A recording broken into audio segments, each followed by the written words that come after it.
ஆண்டவராகிய இயேசு நாமத்திலே உங்கள் யாவருக்கும் இந்த வேளையில் என்னுடைய அன்பின் வாழ்த்துக்கள். இன்றைக்கு நான் உங்களோடு கூட வேதாகமத்தில் உள்ள 1 சாமுவேல் புஸ்தகம் 22ஆம் அதிகாரம் 2வது வசனத்தை வாசித்து உங்களுக்காக ஜெபித்து உங்களை ஆசீர்வதிக்க நான் ஆசைப்படுகிறேன். வாசிக்க கேட்போமா? 1 சாமுவேல் 22:2. ஒடுக்கப்பட்டவர்கள், கடன்பட்டவர்கள், முறுமுறுக்கிறவர்கள் யாவரும் அவனோடே கூடிக்கொண்டார்கள்.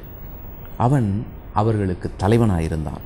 இந்த பிரகாரமாக ஏறக்குறைய 400 பேர் அவனோடு இருந்தார்கள்.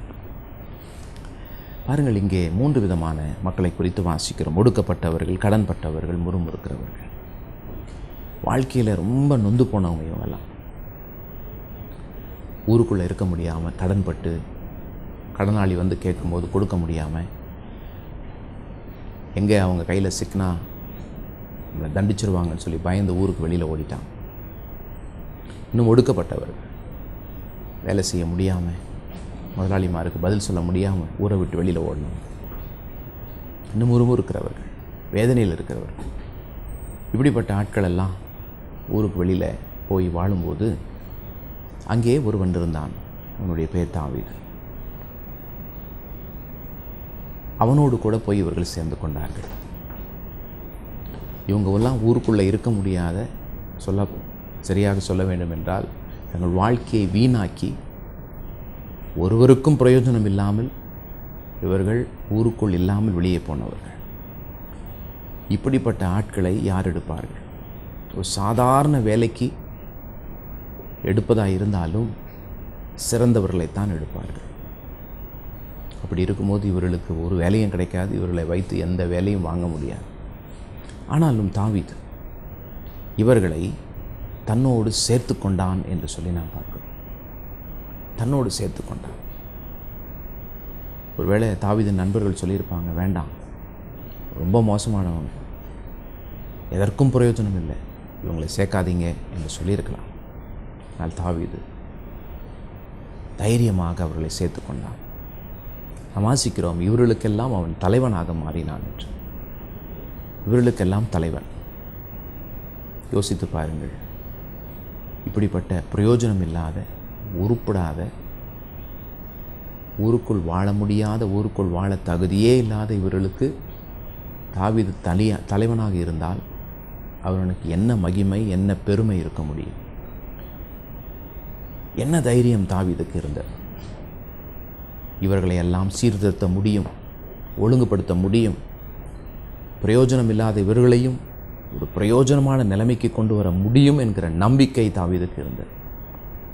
ஒருவர் அல்ல, இருவர் அல்ல, 400 பேர் அவனோடு கூட சேர்ந்து கொண்டார்கள் என்று.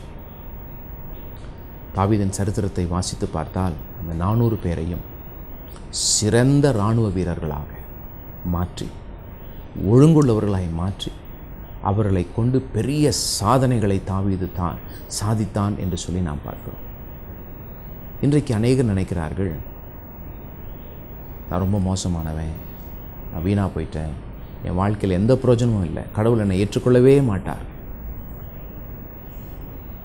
கோயில் இருக்கிற தெருவுக்குள்ளே காலை வைக்கிறது கூட எனக்கு தகுதி இல்லை என்று ஒரு சிலர் நினைக்கிறார்கள். ஒரு சிலருடைய அபிப்பிராயம் அப்படி. நல்லவங்களுக்கு தான் தெய்வம் என்று சொல்லி இயேசு கிறிஸ்து சொன்னார், நான் நீதிமான்களை தேடி வரவில்லை, நான் பாவிகளை தேடி வந்தேன் என்று சொல்லி.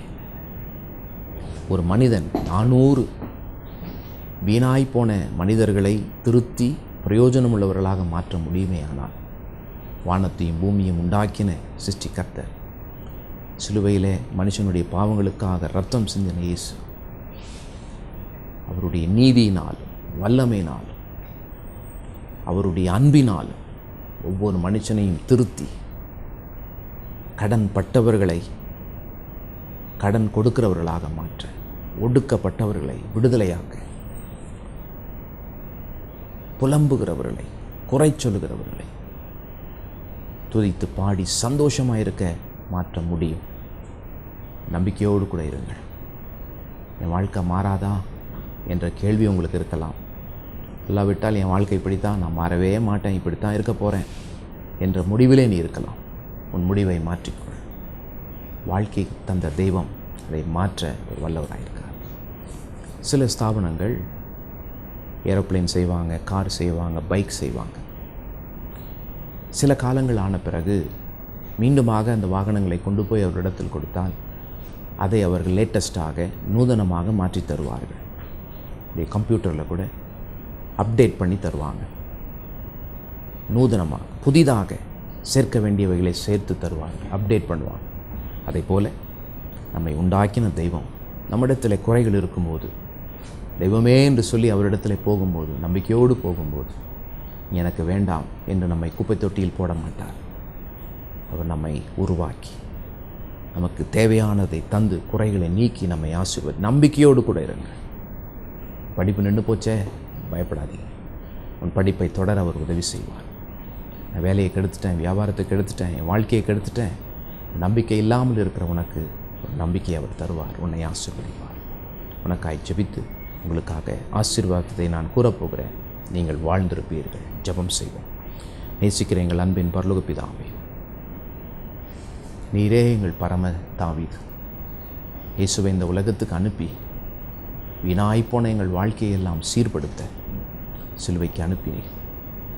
அதே இயேசுவின் நாமத்தில் இப்போதும் வாழ்க்கையை மாற்றி பிரயோஜனமானவர்களாய், ஆசீர்வாதமானவர்களாய் எங்களை நடத்தும்படி இயேசு நாமத்தில் ஜெபிக்கிறேன். உள்ளமாற ஆசீர்வதிக்கிறேன், வாழ்த்துகிறேன். இயேசு கிறிஸ்து மூலம் ஜெபிக்கிறோம் எங்கள் நல்ல பிதாவே. ஆமென். God bless you. Have a good day.